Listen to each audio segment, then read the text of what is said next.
I've always thought that the word freedom is one of the most beautiful words in the English language. Even when you say freedom, you have to smile when you say free. So it's positive, it's cheerful, makes you happy. It releases tension, all the positive things of life. And that is why, just now, when so many people are experiencing no freedom at all, total lack of freedom, that the world is in such a dangerous place.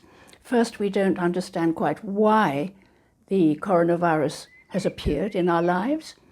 I know that I've been here at home for, well, next week will be 2 months without going out, but I'm very lucky because I can come out of here and go into the garden.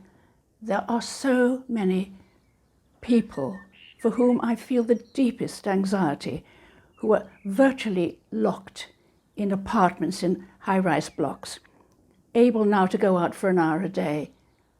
That's not freedom. And when they're cooped up together, all the relationships that may be, or some of them that might have been very sensitive, are even more sensitive now than before. And with children with nothing to do, no expression, it's one of the biggest challenges the world has ever faced. What it has done, I feel though, it's made a lot of people think about the word freedom in a different way as regards other species of creatures, animals.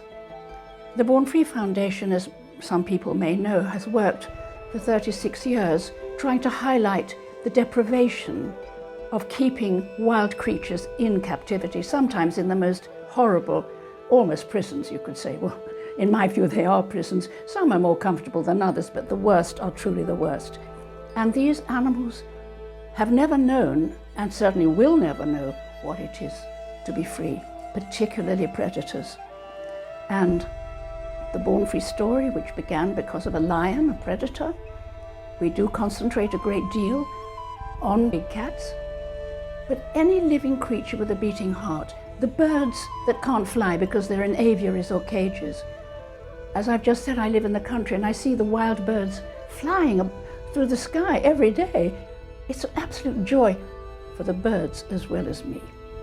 And so this crisis we're in, which eventually we will come out of, will leave us in a very different mental and emotional state, I think. We will be nervous that it may return, but I want it to change more than our lives, the human lives.